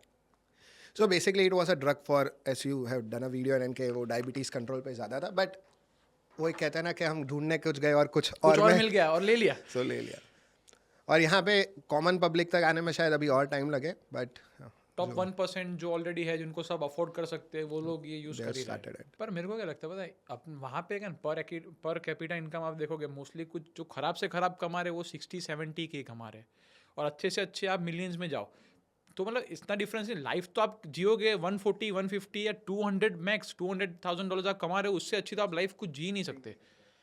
तो वहाँ पे वो मीडियम मिल रहा है, यहाँ पे नहीं है। यहाँ पे लोग कमा रहे 15,000 और कमा रहे करोड़ों, तो वो डिफरेंस बढ़ रहा है, उसके हिसाब से वो लोग they are looking down them कि भाई so ये एक point है, but again it comes up to the why because everyone has come through a path, you know, so each path has to be appreciated, that's the most important. And जैसे आपने बोला कि कितना maximum आप कितना 4-5 लाख कमाओ महीने के, उससे ज़्यादा कितना यू क्या ही करोगे, हाँ फिर क्या करोगे क्या ही करोगे क्या? So there comes the aspect, it's more about sharing with people, give those who are in need, so that will also help again in the future aspects. Make sense. And वो सॉल्यूशन रह गया, आप बोल रहे थे कि भाई वो लोग टायर्ड उठ रहे तो उसका कुछ तोड़ बता दो। So अगर हम स्पेसिफिक फोकस करें कि कॉज पे, जैसे कि क्या कॉजेस है, तो if phone is the Mobile cause, आपने बोल मोबाइल दिया, cause, if sleep apnoea is the cause, तो you should get diagnosed with it. We usually do sleep studies. एक मशीन आता है जिससे हम रात को पेशेंट को पहना के सुलाते हैं, और वो मशीन हमें बताता है कि रात को कितनी बार ऐसे एपिसोड हुए कि आपका ब्रीदिंग स्टॉप हुआ. Okay, that is known as stop हुआ रात को. ओके, और जब भी आपका ब्रीदिंग स्टॉप होगा ना रात को, उस इवेंट को हम एपनिया कहते हैं, APNEA, एपनिया. और ब्रीदिंग कम हुआ उसे हम हाइपोपनिया कहते हैं. सो AHI एक इंडेक्स बनता है, एपनिया हाइपनिया इंडेक्स, जिससे पता चलता है कि आपका स्लीप एपनिया का स्कोर क्या है और आपको कौन सा ट्रीटमेंट मोडालिटीज होना चाहिए. सो जैसे क्या होता है, जब भी आपका ब्रीदिंग स्टॉप हुआ, सो आपके हार्ट को ज़्यादा काम करना पड़ता है. ओके, जैसे आपका ब्रीदिंग स्टॉप हो रहा है तो आपका हार्ट ज़्यादा पंप करेगा. So this is a cause for cardiac diseases too. यानी आपको स्लीप एपनिया हो रहा है तो फ्यूचर में आपको कार्डियक डिजीज होने के चांसेस बढ़ जाते हैं. ओके, जैसे आपका हार्ट ज़्यादा काम करेगा ना, तो हार्ट को ही ब्लड कम पहुँचेगा. हाँ तो सही बात है। सो आपका हार्ट वीकन होते जाएगा over the duration, so blood pressure issues और वो सब बढ़ेगा. सो जब आपका स्लीप एपनिया डिटेक्ट हो रहा है, then you work on the treatment of it. जैसे मैंने बोला, एक डिवाइस पहन सकते हैं, जो बेसिक तो हमने बोला ही. एक मैंडिबुलर एडवांसमेंट डिवाइस आता है जो हम डिज़ाइन करता है. फिर CPAP मशीन्स आती है, ओके, जो फोर्सफुली ऑक्सीजन डालती हैं. Forcefully yep, so it's a machine जो फोर्सफुली रात को वो ऑक्सीजन डिटेक्ट डालती है. करती है कि अब बंद हो गया कि भाई तब यस, तो तब ऑक्सीजन का उठ जाते होंगे ना फिर, तो कहने का मतलब वॉइस इज इरिटेटिंग. पास वाले ज़्यादा अफेक्ट होते हैं, जैसे अभी भी स्नोरिंग में पास वाले लोग ज़्यादा अफेक्ट होते हैं. इंडिया में तो लोग झेल रहे हैं, और सैल्यूट टू दोस वाइस जो झेल रहे हैं इतने सालों से. बाकी US में करके दिखाओ आपके separate room There is a term, sleep divorce. Okay, they sleep on another room for that. So CPAP machines help करती है. That's the cause related aspect. Insomnia again happening due to other aspects. अब इतना ज़्यादा ये इस direction में जा रहा है ना कि मेंटल एस्पेक्ट्स में, कि वो वर्क करना बहुत ज़रूरी है. सो इट्स थिंक के डिसिप्लिन हमारे लिए बहुत इंपॉर्टेंट है. अगर हम सेम टाइम पे सोते हैं, सेम टाइम पे उठते हैं, सेम टाइम पे खाते हैं, तो I think that's very good. Okay. People are using melatonin gums. हाँ. Okay. If there is a thing जो बहुत चल रहा है, so melatonin हमारी बॉडी में नॉर्मली भी रिलीज होता है. Okay. If you want, you can try it. Okay. But I will prefer try it at least 2 to 3 hours before you are sleeping. Okay. Okay. So it has not to be taken at 11 or 12. It has to be taken at 7 or 7:30. Okay. And I will give you a very good homely solution. घर का नुस्खा, खजूर अंजीर का दूध गरम सोने से पहले. That's one of the finest thing. And a warm water bath. Makes sense. So that will probably calm your nervous system a lot before sleeping. Okay. और आपने ये जो बोला मेलेटोनिन, उससे जो सबसे बेस्ट चीज़ अगर वो ना करना हो तो सर्केडियम रिदम, जैसे आप सुबह जा रहे हो तो फर्स्ट हाफ एन आवर पे आप बाहर जाओ, सन बेथ मतलब थोड़ा सन के वहाँ पे रहो तो ऑटोमेटिकली आपका सिस्टम हो जाएगा भाई 6 बजे क्लॉक इन हुआ है, 7 बजे क्लॉक आउट होगा, मतलब वो फिक्स हो गया. So सन का बहुत अच्छे एडवांटेजेस है. Vitamin D3. Okay. I don't agree यार, मतलब अपने यहाँ पे सन में पर सारे इंडियंस को तो विटामिन डी की कमी ही है, मतलब क्या हो रहा है. कौन ले रहा है 6 to 8 वाला सनलाइट लेना है? कौन ले रहा है? कौन? Please enlighten me. Are you available for 6 to 8 sunlight? No. Very few. Mostly लोग 9 बजे के बाद ट्रैवल करते हैं ऑफिस के लिए, तो तब आ जाता हूँ. और अभी तो nobody is travelling without car. मतलब बहुत कम लोग मैंने देखा है कि जो कार के अलावा ट्रैवल कर रहा है. सही बात. का तो पब्लिक ट्रांसपोर्ट या किस में भी. So vitamin D3 plays a very significant role in your muscle pains also, you know. Even magnesium is also playing a lot important role. So we need to work on that too. So I always prefer to have a sunlight of 6 to 8. Definitely मैं D3 supplements लिखता हूँ. हाँ. लेकिन I always give a natural cure. Got it. फिर patient follow करे तो best. Mostly लोगों को बहुत कम होते, तो फिर आप वो शॉर्ट्स देते होंगे 10,000 60,000. हाँ, मुझे पता नहीं ऐसा कुछ. So we can do 60,000 international unit shots. Okay. Or else we can do them sachets. So वो भी हेल्प करना है जो मिल्क. और मोस्टली आप ऐसा, आप जैसे बोलो 6 to 8 का जो सनलाइट है वो बहुत इंपॉर्टेंट, मतलब 15 मिनट्स 20 मिनट्स लेना चाहिए या फिर? I feel 20 minutes to half an hour is best, you know. Okay. And probably you should not be like full. Very हाँ. पूरा नहीं. It should be, your skin should be visible because D3 is produced in the skin too. Mostly आप terrace पे जा सकते हो, T That's the shirt best. निकाल दो, आराम से Garden. चलो, बिकॉज ऑर्गन्स को भी सन मिलना बहुत जरूरी है, सनलाइट है. Your skin is very important. So आप जितना हो सके terrace is one of the finest thing. और shorts में या t-shirts में that would be very good. अपने यहाँ पे वो बीच वाला नहीं रहता, और मोस्टली इंडियंस होते हैं तो गोवा में जाते हैं तो फिर वो स्टेयर ज्यादा करते हैं कि भाई बीच में वो संभाल ले रहा है भाई. तो वहाँ पे लोग tan होते हैं स्पेशली, हाँ. they feel that tanning feel, और हम avoid करते हैं कि हम ऑलरेडी वी आर ब्राउन ना, तो ब्लैक नहीं होना, कहने का मतलब वो टोन पे अपने को मिडल में ही रहना है. That's the one issue you are missing Australia. I feel that. हाँ, ऑफ कोर्स. मोस्टली समर्स है ना वहाँ पे, तो क्या लोग बीच पे ही जाते हैं. उनका मैंने एक चीज़ अच्छी नोटिस की, ऑस्ट्रेलियंस है ना वो लोग अपने यहाँ पे क्या है कि भाई 5 to 9, मतलब अब 5 तो होता ही नहीं, बट 6-7 बजे के बाद यू फील लाइक कभी कुछ एक्टिविटी करनी है, कुछ हॉबी करना, तो आफ्टर क्लिनिक में कर लूँगा. बट वहाँ पे ऐसा नहीं, वो लोग पहले वो करते, बीच में जाएंगे, चिल मारेंगे, उसके बाद काम पे 9 बजे जाएंगे. ये एक रूटीन है जो मैं मानता हूँ अपने शायद बहुत टफली फॉलो कर पाते हैं, मतलब अपने इतना इजीली फॉलो नहीं कर पाते. एंड द थिंग एस्पेक्ट, क्योंकि हम ऐसा हो गया कि वर्क से मैं लेट आया, जैसे कल रात को मैं 10:30 बजे घर पे गया क्योंकि मेरा लेट पेशेंट था. आई थॉट कि मैं सुबह उठ के योगा करूँगा, मैं सुबह उठ के ये करूँगा. फिर अभी 31st आ गया तो आई एम लाइक मैं फर्स्ट से करूँगा. पार्टी तो ठीक है, मैं फर्स्ट से करूँगा. It's a new year thing कि जो भी है हम लोग फर्स्ट से करेंगे. But the discipline aspect, you know, कि चलो ठीक है, एक चीट डे हो गया, 2 चीट डे हो गया वीक में, but you have to do it. यहाँ पे ना मतलब मेरा कैसा पता है, मैं पहले बहुत ओवरवेट था. मेरे लाइफ में मेरा ये इश्यू है ना पहले से रहा है कि मतलब वेट ज़्यादा होता, चबी कीट. पर ऑस्ट्रेलिया ने मेरे को बहुत हेल्प किया. रीज़न बीइंग कि वहाँ पे लोग वैसे कि भाई 2 बजे जैसे बीच में ब्रेक हो रहा है ना, वर्क ब्रेक, लोग जाएंगे हाफ एन आवर रन करके आ जाएंगे, कहने का मतलब. तो वो मैंने चीज़ देखा ना, मेरे को लगा कि भाई कुछ अपने को भी करना पड़ेगा, तो तब जाके मैंने 50 kgs लॉस किया. वाओ, हाँ दैट्स अमेजिंग. और इंडिया आके मैंने 20 बढ़ा भी दिया. सो इंडिया के बढ़ना तो स्वाभाविक है थोड़ा.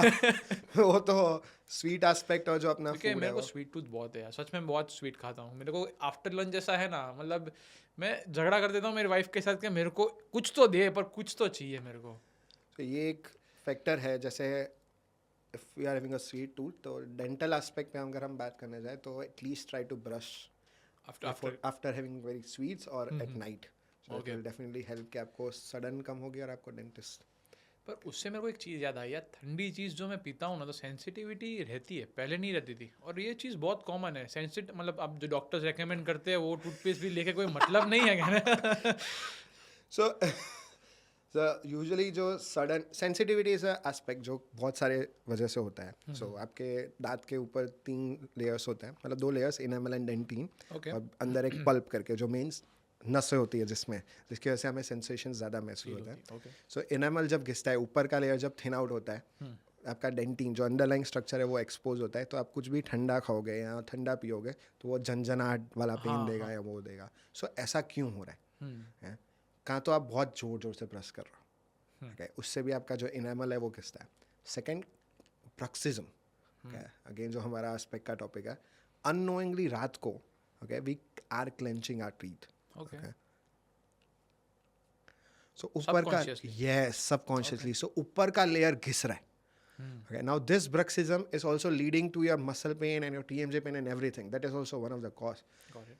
Bruxism is again associated with the stress and other aspects, So ये सब चीज़ों पे हमें वर्क करना बहुत ज़रूरी है. अगेन आप स्पेक्ट सडन, अगर सडन एक लेवल से ज़्यादा हो रही है, वो डेंटिंग तक जा रही है, तो भी आपको सेंसिटिविटी से चालू होगा और फिर जाके पेन होगा. सो ये 2 कॉमन कॉजेज है. काफ़ी कॉजेज में रिकरेंट गैस्ट्रिक रिफ्लेक्स, जिसे हम गैस्ट्रोइसोफेजियल रिफ्लेक्स डिजीज़ कहते हैं, GERD, आपके आगे के दांत के अंदर की साइड पे बहुत सॉफ्ट हो जाते हैं, ऊपर का इनेमल घिस जाता है, उसे हम इरोजन्स कहते हैं.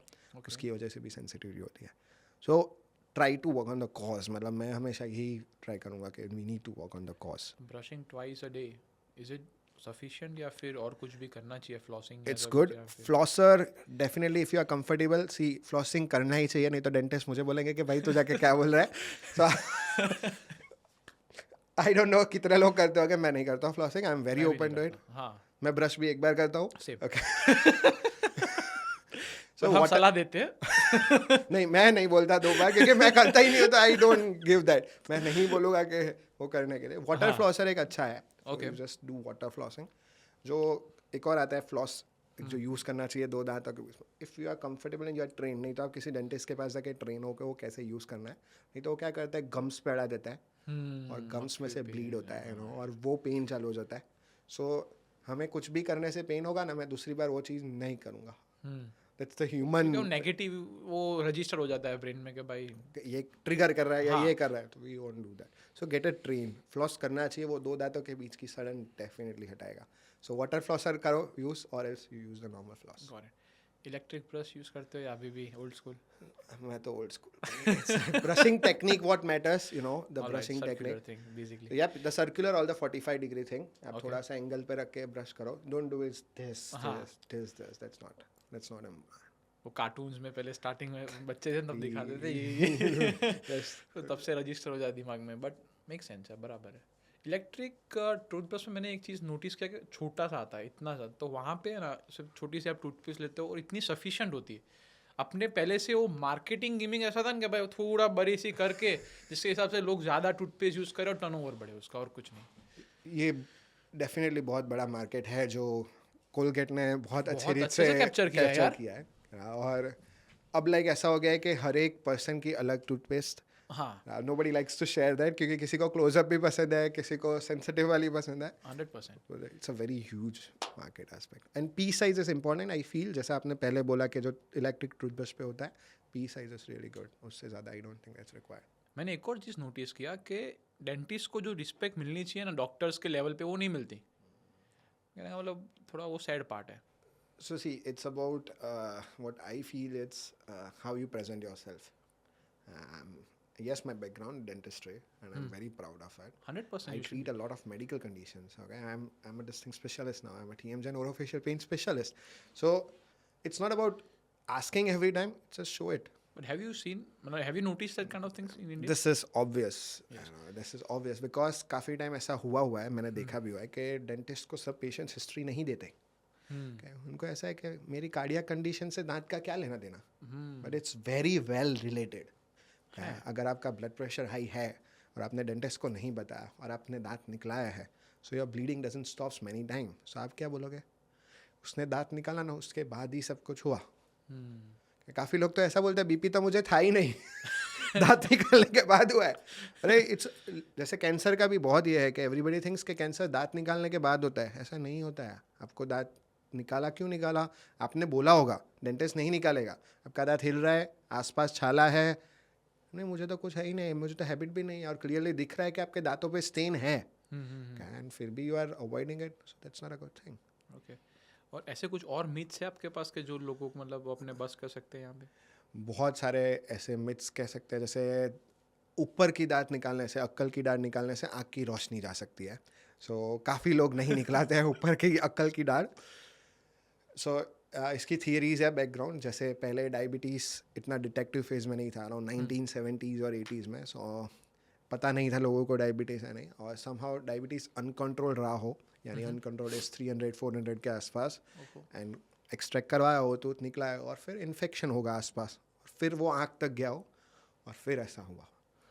So it's the body's infection which has led to the disease, blindness, not the teeth removal. Diagnosis तब होता नहीं होगा, इसीलिए लोगों को लगा कि भाई ये डायरेक्ट रिलेट कर दिया. फिर एक और के दांत साफ करवाने से दांत हिलने लगते हैं, दांत घिस जाते हैं. सो इनेमल नहीं घिसता है इतना इजीली. ओके. और scaling is required, you know. दांत क्लीनिंग जो प्रोसीजर कहते हैं उसे हम डेंटल स्केलिंग कहते हैं. सो वो करवाना चाहिए. Need a bad breath. आपके गम्स अफेक्ट होते हैं, प्लाक कैलकुलस जम जाता है, बदबू आती है. So a lot of things which happens now. Bad breath के बारे में मेरे को बात करनी है, मतलब वो क्यों होता होगा? सो प्लाक एंड कैलकुलस, यानी यूजुअली क्या होता है कि हमारे ओरल कैविटीज़ में बैक्टीरियाज होते हैं जो बहुत सारे रोल्स प्ले करते हैं. सो काफ़ी हद तक जमा हो जाते हैं. आप ज़्यादातर देखोगे ना तो आगे वाले दांत के अंदर की साइड, क्योंकि हम वहाँ पे ब्रश नहीं करते. सो वो धीरे धीरे का रीजन होता है या सिर्फ दांत ही सो होता बेसिकली है? It's more of related to first to the plaque calculus, the bad breath. अच्छा, yes. okay. Second candidal infections, fungal infections होते हैं जिसकी वजह से भी बैड ब्रेथ होता है. But mainly it's because of dental conditions. Pyorrhoea aspect हम गिनते हैं, काफ़ी आपने वर्ड सुना होगा pyorrhoea. So it's because of that. और आप क्या रेकमेंड करते हो कि लोगों को साल में एक बार डेंटिस्ट को दिखाना चाहिए? 6 months. Every 6 months? Yep. Okay. So you were in Australia. कितने टाइम थे आप? I was there for like 5-6 years. 6 years. So there is a 6-month dental checkup. That was a compulsion. I feel that. पर मैंने नहीं करवाया, मतलब students को नहीं था, बट वहाँ पे क्या होता है, लोग So I करवाते know हैं, that that's a 100%. so it is a thing. Why? Because जो sudden अगर फॉर्म होना स्टार्ट हुई हो तो वो 18 months में जाके, ऑलमोस्ट 18 to 24 months में जाके इस हद तक पहुँचती है कि आपको दर्द दे सके. So the initial aspect of sudden जो अपने क्या कहते हैं कैविटी, वो डेंटिस्ट ही देख पाएगा. ओके. तो वहाँ पे डेंटिस्ट मतलब कितने एक्सपेंसिव आपको नहीं पता होगा I यार. know. Next level.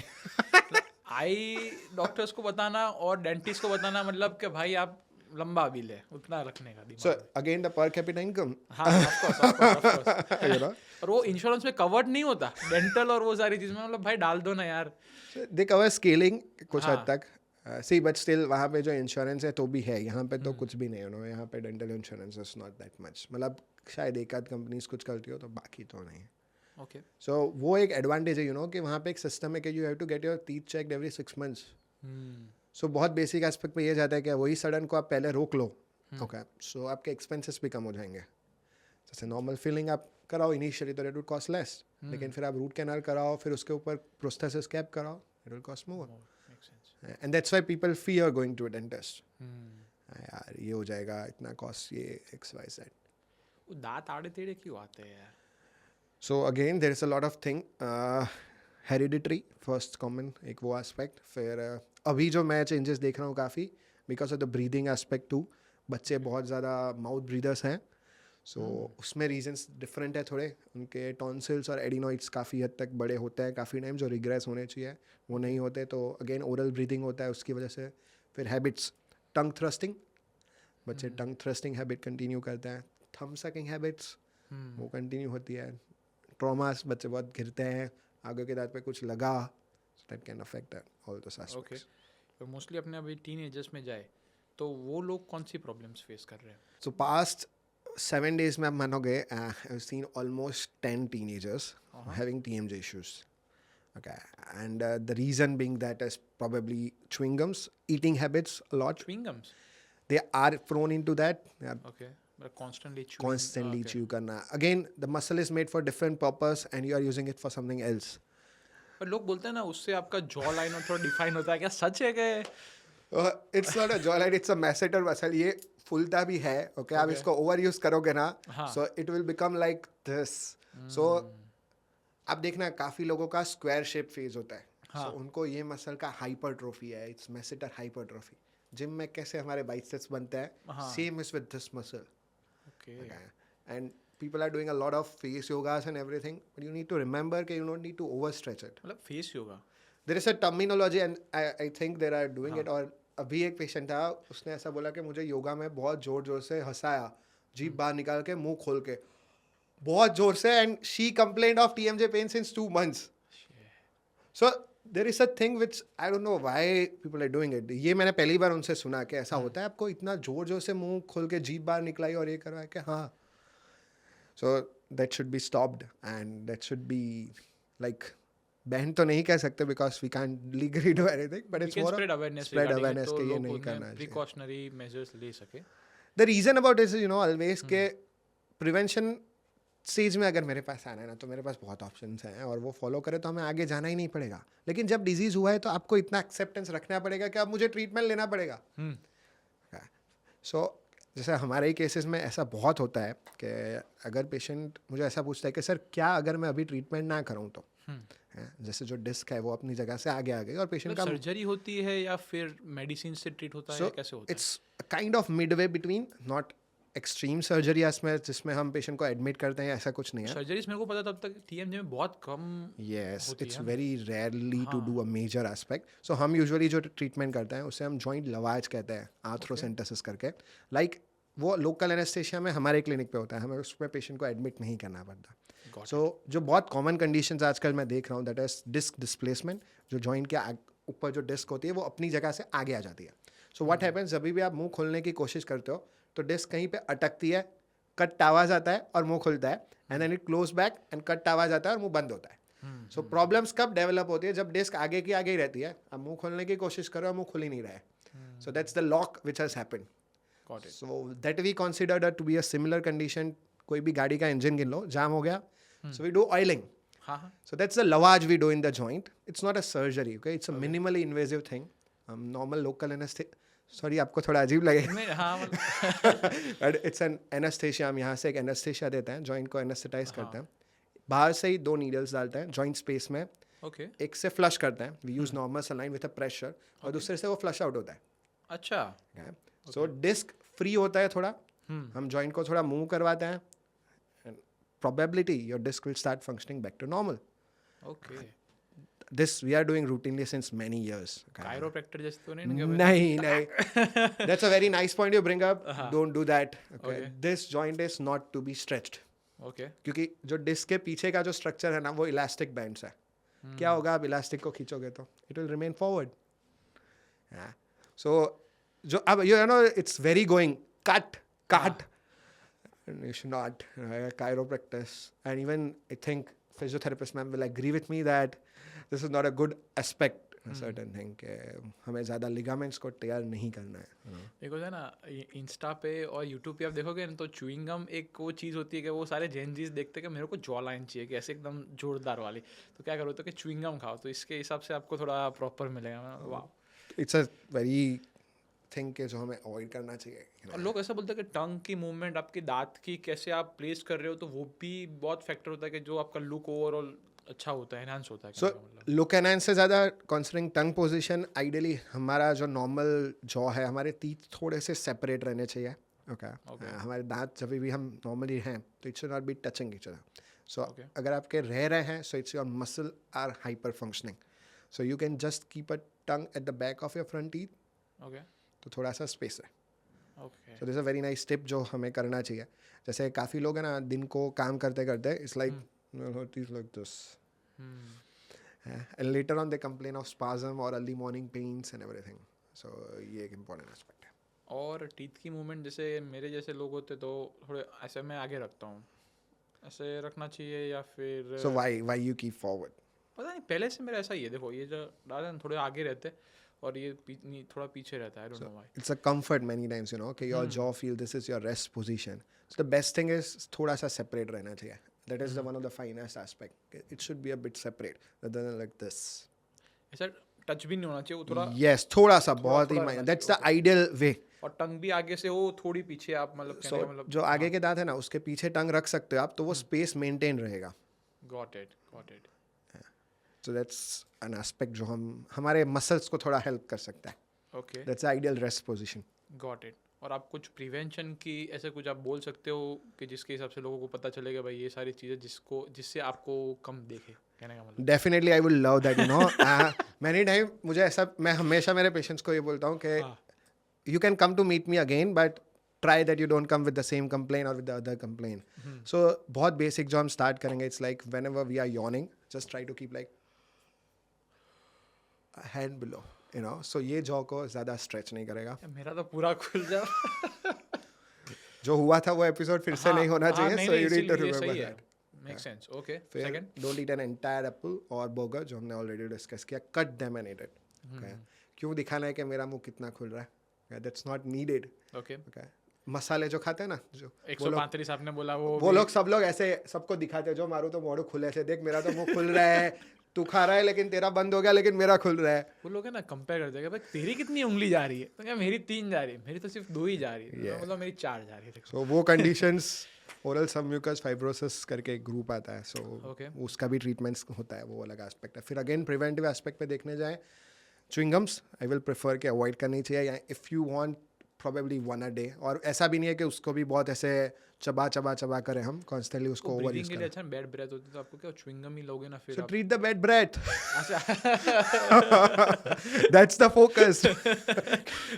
We need to treat the cause. That's an ultimate aspect. Okay. So हाँ. यही चीज ये फील्ड में इसीलिए हो रहा है कि people are not treating the cause. जैसे कोई पेशेंट मसल पेन लेके डेंटिस्ट के पास गया, तो डेंटिस्ट को ऐसा फील होता है कि ये टीथ की वजह से पेन है.